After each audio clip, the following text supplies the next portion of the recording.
Hello everyone. Last class में हम Boyle's law के बारे में डिस्कशन किए थे, इसका ग्राफ किए, काफ़ी सारे इंटरेस्टिंग न्यूमेरिकल्स भी सॉल्व किए। अभी हम डिस्कशन करेंगे चार्ल्स लॉ के बारे में, ठीक है।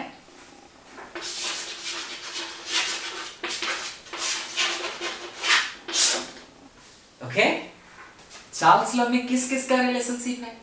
चार्ल्स लॉ में टेम्परेचर एंड वॉल्यूम का रिलेशनशिप है एंड इधर प्रेशर कांस्टेंट रहता है, ठीक है। And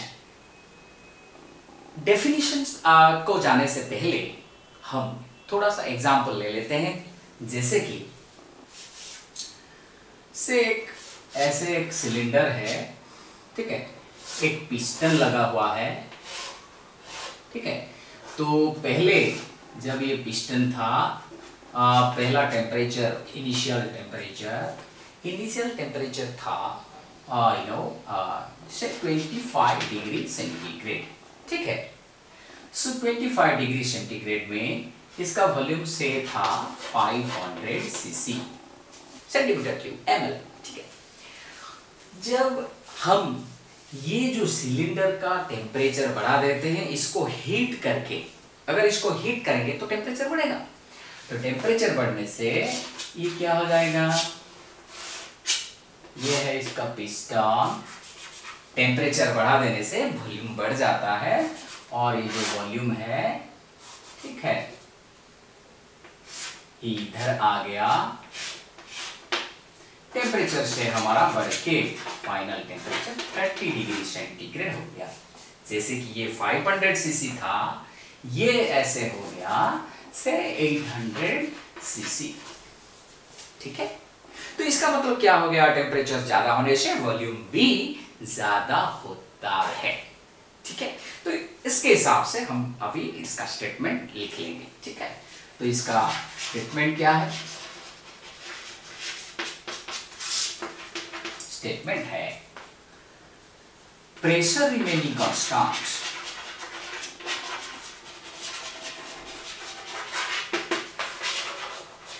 pressure remaining constant, the volume of a given mass of gas is directly proportional to its temperature, ठीक है। तो ये था इसका स्टेटमेंट। क्या कांस्टेंट रहता है इसका? प्रेशर कांस्टेंट रहता है। जिस प्रोसेस में जो ये जो टेम्परेचर T1 से T2 होता है, V1 से V2 रहता है, ये जो चेंज प्रोसेस क्या है? पैरामीटर्स का चेंज, एक स्टेट के दूसरा स्टेट, एक वैल्यू से दूसरा वैल्यू। ये जो प्रोसेस में क्या कांस्टेंट रहता है? प्रेशर। और जिस प्रोसेस में प्रेशर कांस्टेंट रहता है, इसको बोलते हैं आइसोबारिक प्रोसेस। सो आइसोबारिक प्रोसेस क्या है? जिस प्रोसेस में किसको कांस्टेंट रखते हैं? प्रोसेस में प्रेशर इज कांस्टेंट, ओके। फिर इसका मैथमेटिकल फॉर्म हो जाएंगे, ग्राफ करेंगे, एक न्यूमेरिकल्स करेंगे, इसका वर्क खत्म हो जाएगा, ठीक है।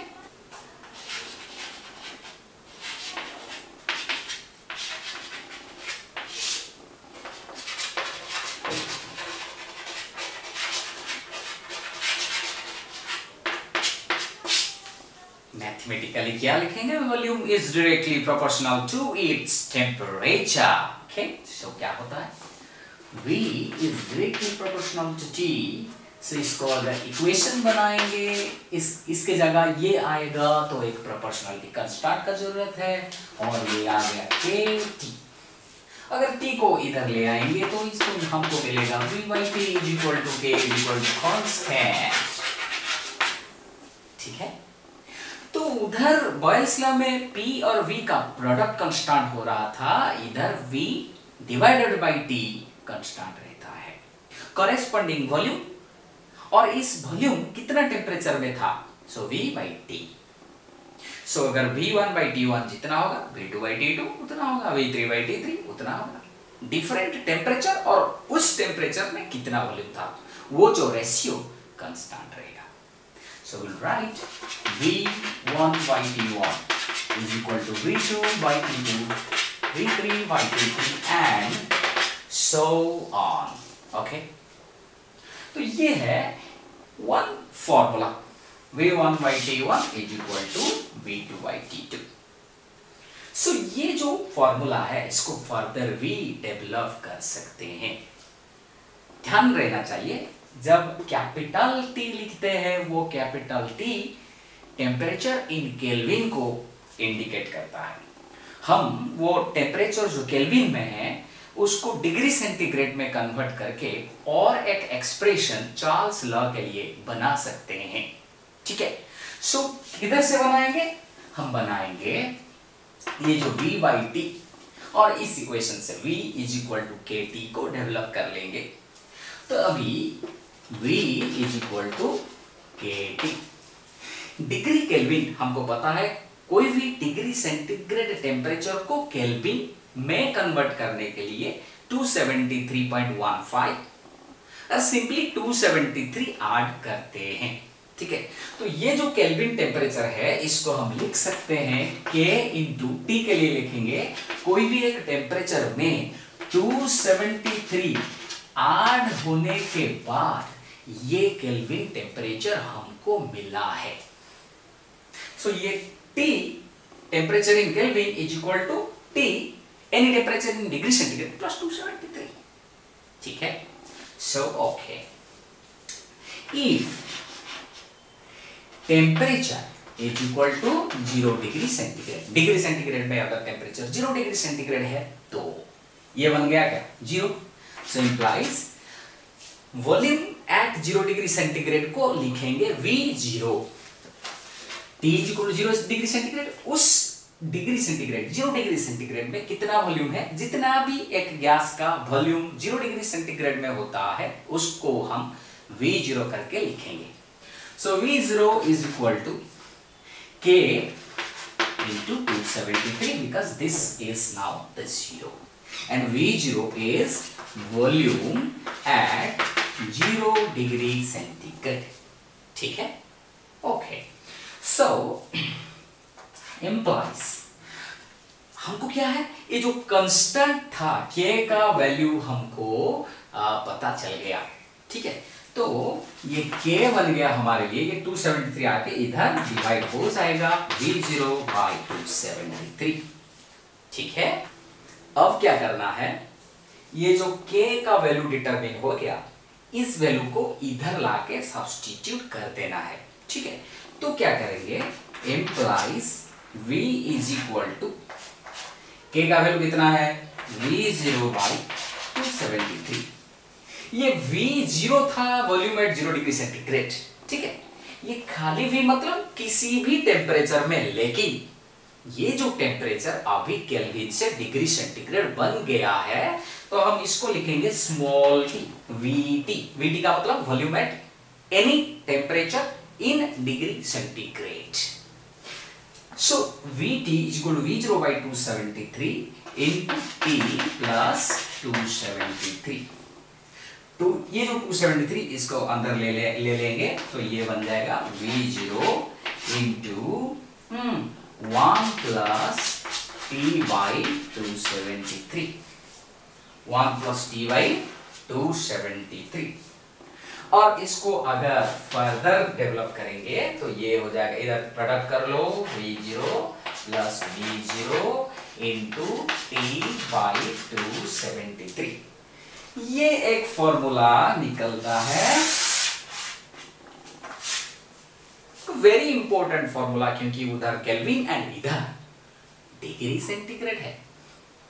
तो अभी ये जो इक्वेशन हमको क्या इंडिकेट करता है इसको डिस्कशन करेंगे और इसके हिसाब से एक अदर स्टेटमेंट लिखेंगे, अदर डेफिनेशन लिखेंगे फॉर द चार्ल्स लॉ।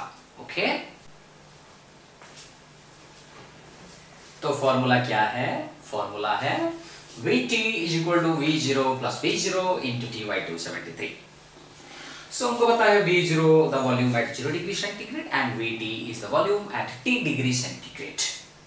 तो इसके हिसाब से इफ से फॉर एनी गैस, कोई भी गैस के लिए, if V0 is equal to 50 ml, okay, V0 मतलब 50 ml at which degree centigrade? 0 degree centigrade.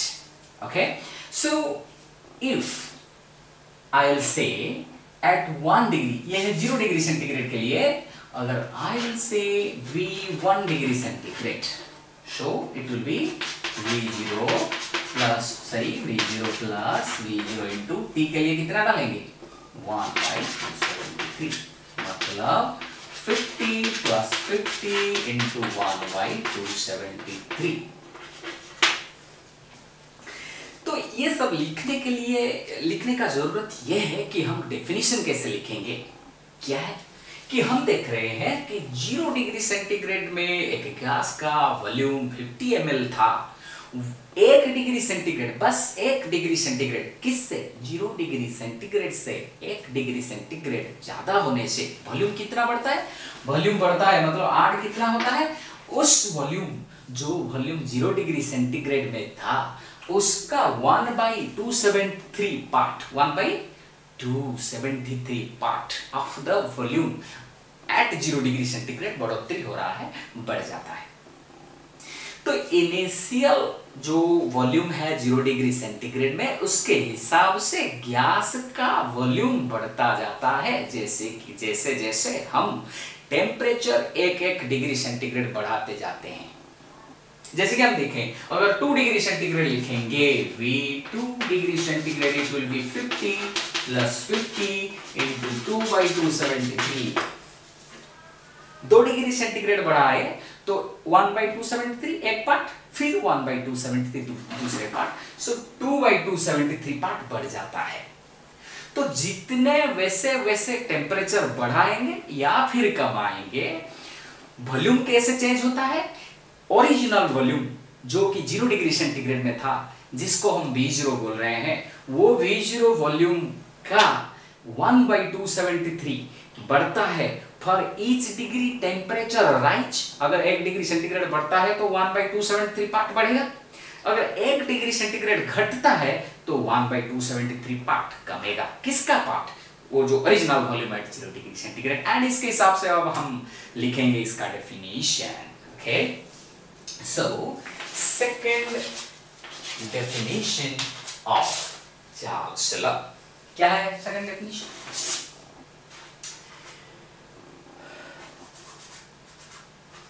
Pressure remaining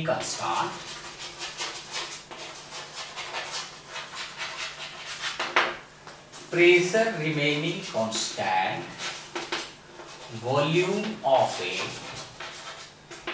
given mass of gas increases or decreases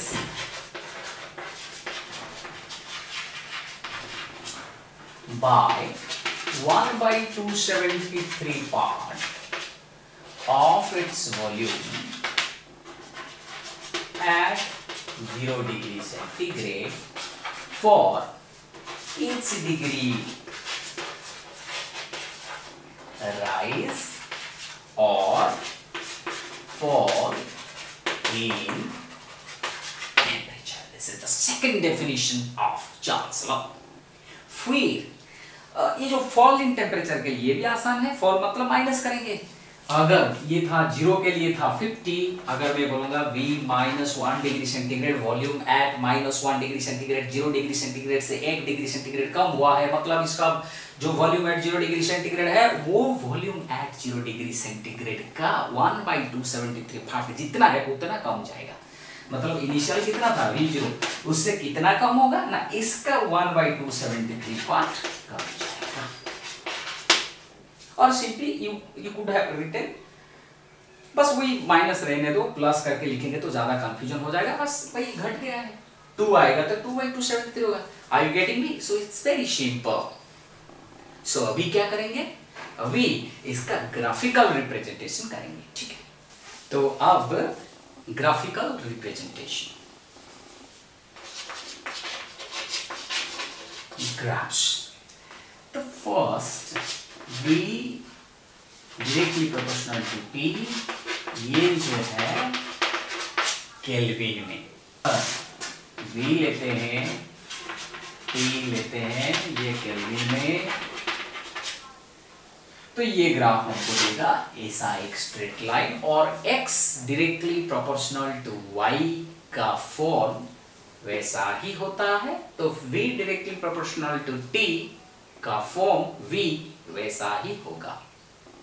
अब v वर्सेस t करेंगे, लेकिन जो temperature है उसको डिग्री सेंटीग्रेड में लेने से क्या फॉर्म आता है ग्राफ का, चलो डिस्कशन करते हैं।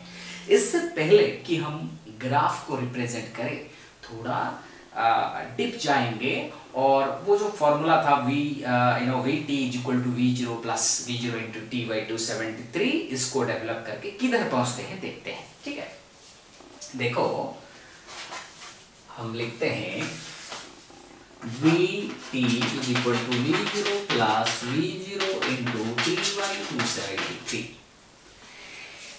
अगर volume of the gas at -273 degree centigrade में कितना होता है ये पता करना है, तो हम लिखेंगे V -273 डिग्री सेंटीग्रेड, यानी volume at -273 degree centigrade is equal to V0 plus V0 -273 by 270।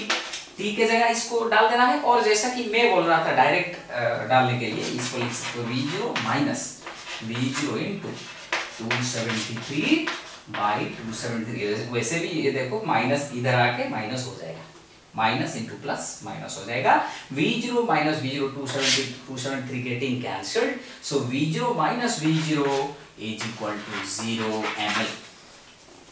तो कब गैस का वॉल्यूम 0 हो रहा है? Volume of the gas at -273 degree centigrade is called the is 0 ml। तो इसको ग्राफ में कैसे एक्सप्रेस करेंगे? तो T, V and T, V versus T, ये था V वर्सेस कैपिटल T। तो इसको कैसे हम रिप्रेजेंट करेंगे? अगर ये है V और ये है T, ये T है डिग्री सेंटीग्रेड में, गैस का वॉल्यूम 0 केल्विन में 0 होता है।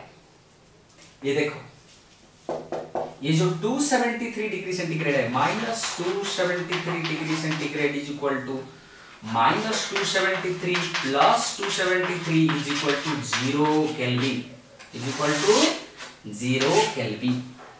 सो -273 डिग्री सेंटीग्रेड को हम बोलते हैं 0 केल्विन, और इसको बोला जाता है एब्सोल्यूट 0। और वही -273 डिग्री सेंटीग्रेड में वॉल्यूम ऑफ द गैस होता है 0 डिग्री सेंटीग्रेड में नहीं, 0 केल्विन में। -273 degree centigrade is equal to 0 kelvin.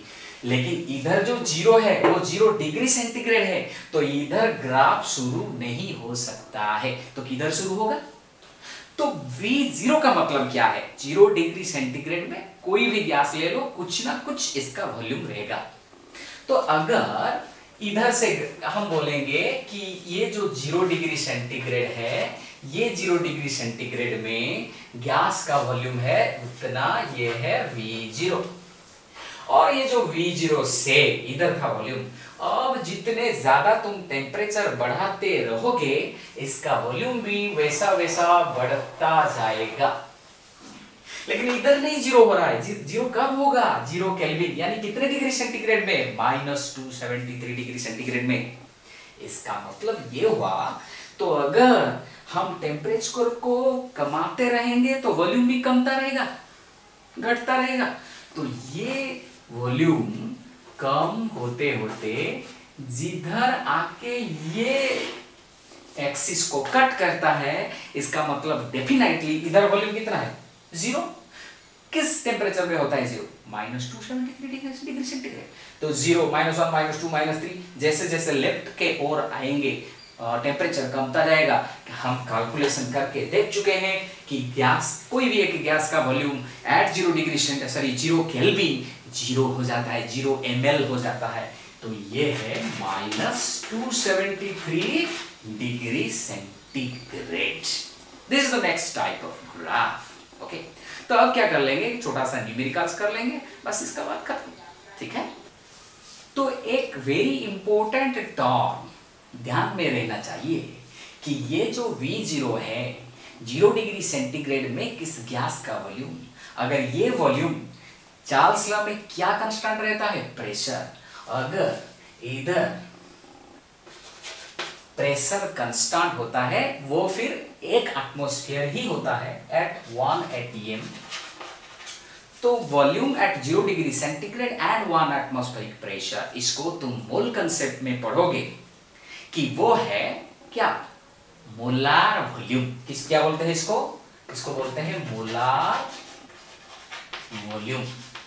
V0 at 1 atmospheric pressure, volume at 0 degree centigrade and 1 atmospheric pressure is called the molar volume। ये कितना होता है, ये होता है 22.4 लीटर। कितना होता है, 22.4 लीटर। ठीक है, numerical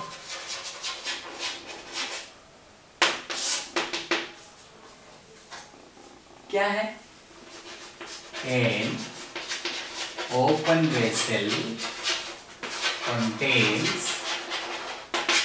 200 milligram of a gas at 17 degree centigrade. What percentage of the gas will be expelled out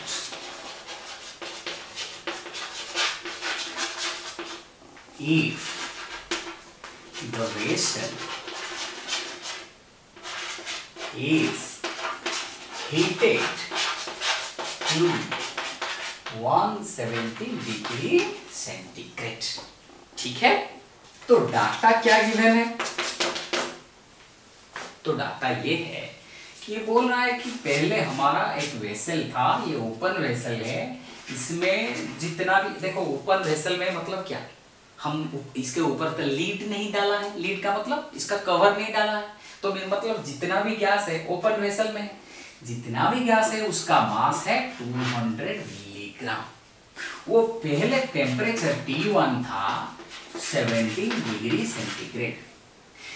ये जो वेसल जिसमें 200 मिलीग्राम था, इसको हीट कर देने से, ट्रायंगल मतलब हीट कर देने से टेम्परेचर किधर पहुंचता है, 117 डिग्री सेंटीग्रेड, यानी 100 डिग्री सेंटीग्रेड बढ़ा देने से ये जो 200 मिलीग्राम का कितना परसेंटेज बाहर निकल जाएगा और कितना रह जाएगा, बाहर तो निकलेगा ही।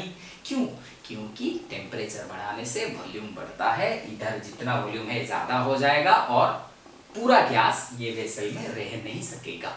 ठीक है, तो अब हम क्या करेंगे, वही फॉर्मूला डालेंगे। क्या डालेंगे, तो देखो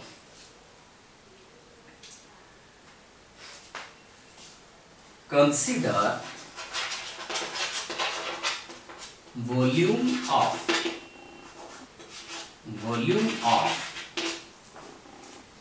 200 milligram gas is equal to V1। Okay, और ये जो टेम्परेचर 17 डिग्री सेंटीग्रेड है, ये कितना केल्विन है, 17 प्लस 273 केल्विन। और ये जो 117 है, ये कितना केल्विन है, 117 प्लस 273, ये हो गया 290, फिर ये हो गया 390 ml। 17 डिग्री सेंटीग्रेड है 290 केल्विन, 17 डिग्री सेंटीग्रेड है 290 केल्विन एंड 117 डिग्री सेंटीग्रेड है 390 केल्विन। तो ठीक है, तो हम डालेंगे V1 by T1 is equal to V2 by T2 implies V1 ठीक है, तो V1 by 290 is equal to V2 by 390। Okay, so implies V2 by V1, ये V1 इधर आ गया, 390 बाई 290 इज इक्वल टू 1.34। तो पहले इसका मतलब क्या है? इसका मतलब है ये जो पहले वाला वॉल्यूम का 1.34 गुना 1.34 टाइम्स है, इसका फाइनल वॉल्यूम बढ़ेगा तो ही टेम्परेचर बढ़ता है मतलब। तो ये हो गया V2 is equal to 1.34 into V1, ठीक है। और इनिशियल, अगर V2 को इनिशियल वॉल्यूम V2 को फाइनल वॉल्यूम और V1 को इनिशियल वॉल्यूम कंसीडर करेंगे तो ऐसा लिख सकते हैं, फाइनल वॉल्यूम, इसे ये लिखेंगे final volume is equal to 1.34 into initial volume. Final volume is equal to initial volume का 1.34 गुना, ठीक है। तो कितना एक्सपेल हो जाएगा, कितना निकल के चला जाएगा? So air expelled out is equal to 1.34 V minus V is equal to what? 0.34 V। पूरा जो गैस जो कि 17 डिग्री सेंटीग्रेड में था, ये बढ़ के कितना हो जाता है? पूरा गैस कितना हो जाता है इनिशियल वॉल्यूम का? पूरा वॉल्यूम कितना हो जाता है? 1.34 V। ओरिजिनल वॉल्यूम का 1.34 टाइम्स बढ़ जाता है। तो अगर हम ये सोचें कि 1.34 V जो है वो जाता नहीं है कहीं भी, तो इसका मास उतना ही होगा जितना पहले था। कितना था? 200 ग्राम था। सो हम लिखेंगे 1.34 V एट 117 डिग्री सेंटीग्रेड। चला तो जाएगा, लेकिन हम इमेजिन करते हैं रिलेट करके आंसर निकालने के लिए। 1.34 V at 117 degree centigrade is 200 milligram. लेकिन अभी फिर फैक्ट को आएंगे, क्या हो जाता है? इतना एक्सपेल हो जाता है, निकल के चला जाता है। तो 0.34 V एट 117 डिग्री सेंटीग्रेड कितना मास होगा? 200 बाई 1.34 इंटू 50.7, ओके 50.7 मिलीग्राम। ये जो 50.7 मिलीग्राम किससे अलग होके चला जाता है? 200 मिलीग्राम से अलग होके चला जाता है। तो कितना मास परसेंट एक्सपेल होता है? सो 50.7 मिलीग्राम इज एक्सपेल्ड फ्रॉम कितना? ये इक्विवेलेंट है। 3 लाइंस जो हम लिखते हैं इधर, वो किसको इंडिकेट करता है? इक्विवेलेंट। इससे बा किसको बा किससे, ये सब टर्म के लिए, ये सब वर्ड के लिए इसको लिखा जा सकता है। 50.7 milligram is expelled from 200 milligram, ठीक है। तो 100 मिलीग्राम से, क्योंकि हमको परसेंट निकालना है, 100 मिलीग्राम से कितना एक्सपेल्ड होगा? 200 बाई 50.7 इंटू 100, ये दे देता है तुमको 25.35, ठीक है। ये देगा तुमको 25.35%। तो इसका मतलब क्या है कि जो 17 डिग्री सेंटीग्रेड से 117 डिग्री सेंटीग्रेड तक टेम्परेचर बढ़ाने से इनिशियल मास का 25.35% ऑफ गैस एक्सपेल हो जाता है। Quite interesting problem. अगर ये समझ में नहीं आता है तो फोन उठाओ या फिर व्हाट्सएप में तुम उसको पूछ सकते हो।